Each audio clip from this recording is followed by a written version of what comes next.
Well,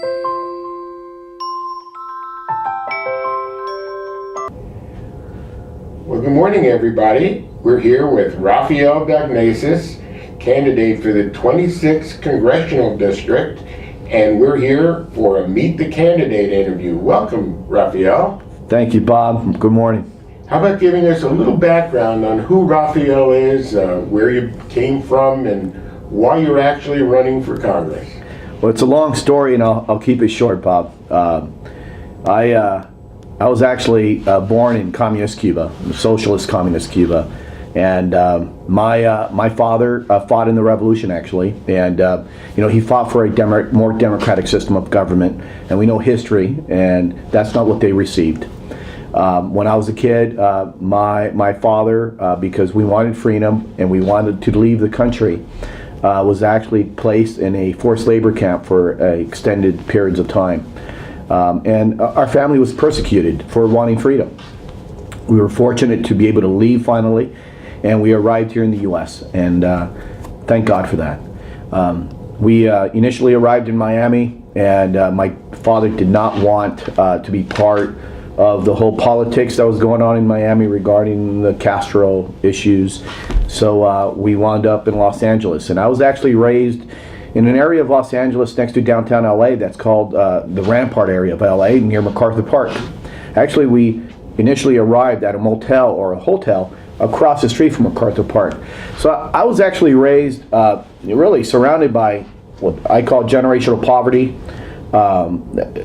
excessive crime, gangs, drugs. It was a really bad environment. However, initially, they were still working class people there, and there was manufacturing jobs, and both my parents, initially my dad was a janitor, I was actually his assistant, so I would go clean banks with him at night, and then they later on, both my parents got a job at a factory, and they would swap my sister and I in the parking lot. So my mom would work the day shift, my dad would work the night shift, and that was what we did. The manufacturing jobs left. The area became worse, and that's when crime just exploded. I was fortunate to have some great mentors. I was in the Boy Scouts. I played baseball, and I had incredibly strict parents.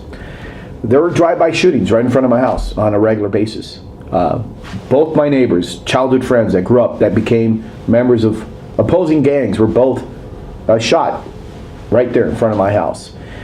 It was a very negative environment, and the big difference and one of the saving graces for me was not only my parents, that they were incredibly strict, but also during the 80s, what I call the Reagan Revolution. There were some really incredibly hardworking immigrant families that we had associated with that worked those extra hours, that took extra risk, and they were actually able to leave that neighborhood and leave that environment and moved on to the middle class. Some of those families actually moved even beyond the middle class. Today are incredibly successful. My parents never made it out. We didn't make it out from that environment. But the one thing that my parents taught my sister and I was to never be envious of people that have achieved success. To instead learn from them, watch them, listen, engage them, and let them be your mentor. And I had many mentors. They had no idea they were my mentors, but I was watching, I was listening. And at the age of 17, I joined the U.S. Marine Corps. So I was in the military off and on for approximately 16 years. I was discharged at the rank of a gunnery sergeant, honorably discharged. I worked, I had many jobs in the military, including recruiting. But my last couple of jobs, I worked military intelligence in the 90s. I was at Camp Pendleton, and it was a great career. I learned so much, and specifically about national security when I was working in that field. My area of expertise is actually Latin America. I was a policeman. While I was attending Cal State University Northridge, I became a reserve police officer with an agency. I went through the Sheriff's Academy, so during the day I was at school, and then I would drive from Northridge all the way to Whittier It was like a 2.5 hour drive because of traffic during the week. And then I was at the academy at night and then back and do it all over again in the morning all the way to Northridge. And then LAPD came on the campus and recruited. I took my test, and that's where I wanted to be. I wanted to go back to the neighborhoods that I grew up in and police those areas. So I had a really amazing career. During my tenure with the LAPD, I received over 50 commendations, from acts of bravery to letters of appreciation from citizens. And I got to work those same neighborhoods. And yes, we put some really bad people away, but we helped more than we actually put people away. Wasn't that the South Central? I worked South Central, I worked Central, and I also worked what they call the West Side, the Hollywood area. And I also had 3 tours of narcotics, by the way. And I think you and I may have spoken about this before. I had 2 undercover tours. And actually, if you remember the movie, the TV show 21 Jump Street? Sure. Remember that? Yeah. Well, I actually did that for real. In real life, it was the real deal. Unlike actors that take 1 and take 2 and they keep going, there was no take. You had to execute. During that time when I was working the high school, what they call the high school buy program, I penetrated organized crime that were linked to some of the drug dealers at the school. And part of my job was to identify those adult drug dealers that were poisoning our children. And I did really well on that. I wound up at crack houses in Pacoima and Sylmar, and then months later wound up taking down those adults that were involved in supplying high schools with drugs. But I've also been an entrepreneur pretty much since I was a little kid, from the lemonade stand all the way to I got involved in real estate when I was 20 years old, when I was still on active duty in the Marine Corps. And I purchased my first home with $3,500. And I had this amazing, another mentor, the staff sergeant, Carlos Vega. He was a young Mexican guy that grew up in East LA. I had dreams, and he became a real estate agent that became a broker while he was still in the Marine Corps. And he was actually my boss in our office. And he forced me to buy my first house. He's like, "You're going to buy a house." I go, "Well, I'm only 20 years old. I can't buy a house." "Oh, no, you're going to buy a house." "Why am I going to buy a house? I don't need a house." "You're not going to live in it. You're going to rent it. And this is going to be part of your future and your ability to have a better life." And he knew my background. Obviously, I knew his. And I saw that man do this not only for myself but for many people. He eventually got out of the Marine Corps and continued to apply what I call that horizontal platform of helping lots of people. I know people today because of Carlos Vega that are incredibly well off because he pushed them. And he embraced them, and he brought them into his company. Unfortunately, he wound up having an aneurysm and died at the age of 33. But I've never forgotten that man. He basically helped launch me into my world of business. From the business world, you had a family that you were starting also, weren't you? Yes. But let me go back a little bit. So during that process, at a young age, I was buying and investing and what they call flipping properties and all that while I was a policeman. Wow. Yeah, so I had security companies. I've even owned hair salons. I started an internet company back in the 90s. It flopped. I lost a lot of money. My point is that, during this process, and it's been about a 22-year process in business, I've had both successes and failures, and I've had some pretty big failures where I've had to sell my home, sell the toys, move into an apartment, and start all over again. Wow. And part of my story is I want to be able to teach that and help people and see that there's only one place on earth where you can actually come here with nothing, grow up in a negative environment, work your butt off, stay out of trouble. True. Yes, fail, but work hard and succeed again. And you may fail multiple times, but you never give up. That's the key. Never give up. What you see in this country right now are too many people giving up. A lot of young people just don't know which way to go. And they're being told by these career politicians things are horrible. And yeah, there are difficult things out there, but this is still a special country. And what people need is opportunity, and they need some sunlight to come into their life. And I've gone through all those challenges, and that leads to why am I running? That's one of the biggest reasons right there. I'm running because, and we talked earlier about my children. My kids have been blessed. They did not grow up in an environment like I did. They grew up here in Ventura County. They have no idea, really, where their father came from. I've explained it to them. I've shown them some pictures, but they really don't grasp it. And I'm actually fearful for them. They've had every opportunity as far as their academics. They're incredible students. One of my boys has 4 AP classes.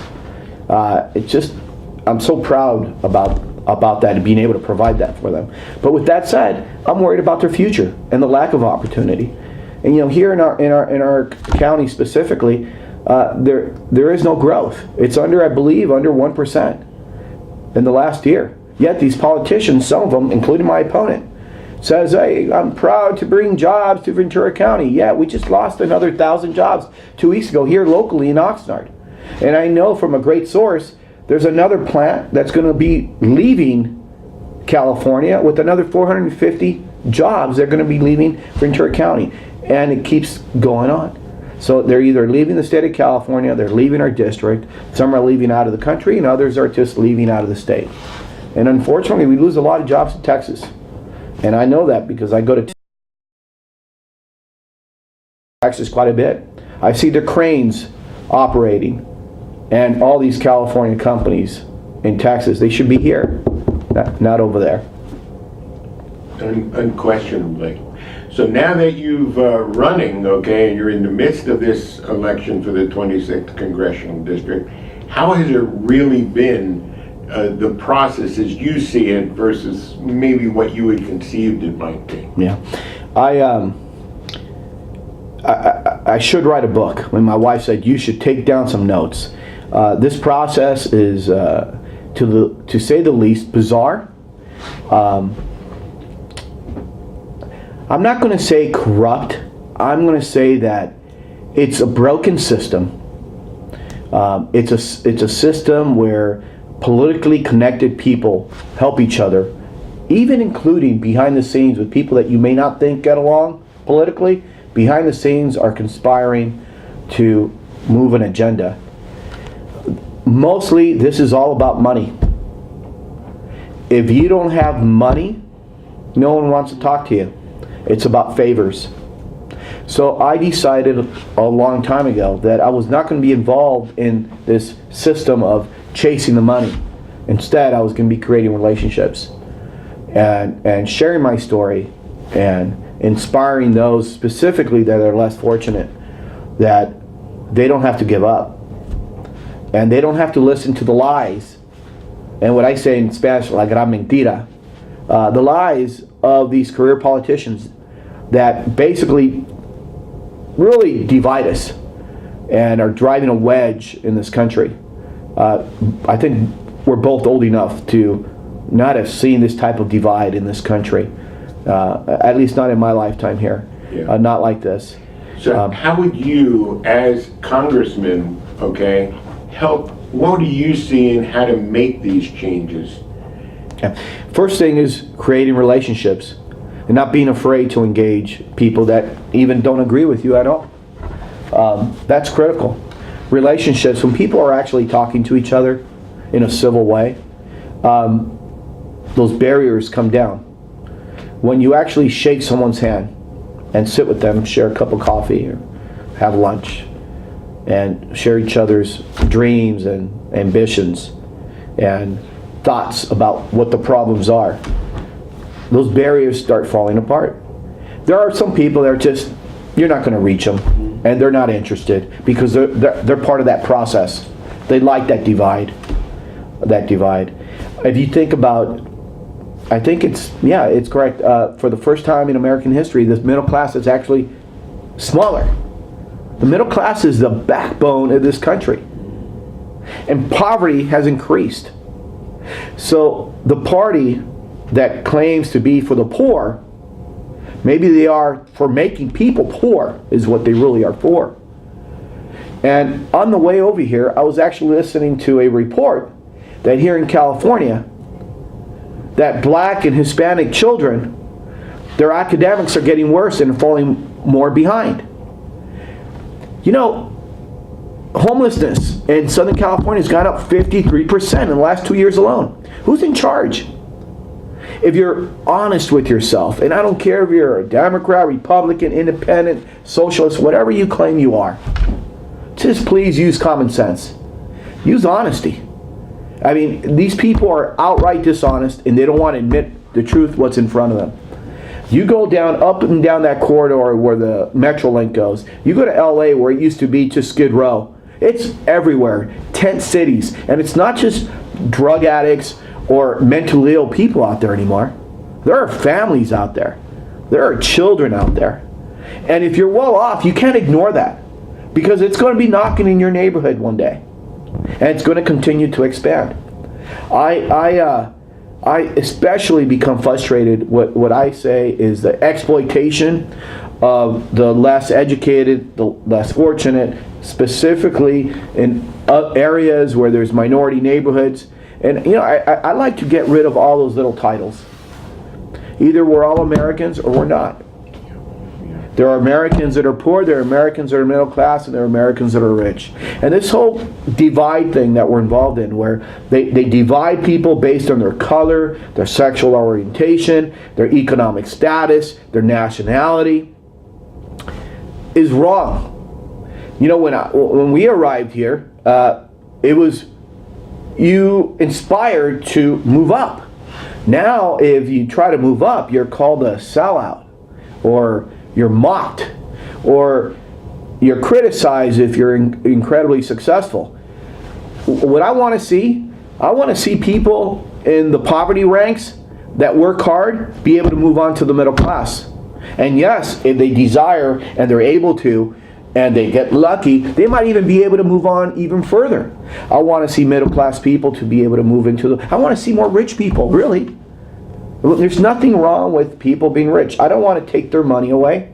I want to make more of them, because that's what this country's all about. But if the middle class continues to shrink, you know, we're in trouble. We cannot have a population of dependency, because who's going to pay for all this? You know, about 3 years ago, I remember Bill Watkins from CLU giving his state of the county, okay, and he was cautioning Ventura County not to become like a Santa Barbara County, where basically it's only two extremes. Two extremes. That's what we have. We have unaffordability here now in Ventura County. Either you're here or you're there, and that middle continues to get squeezed out.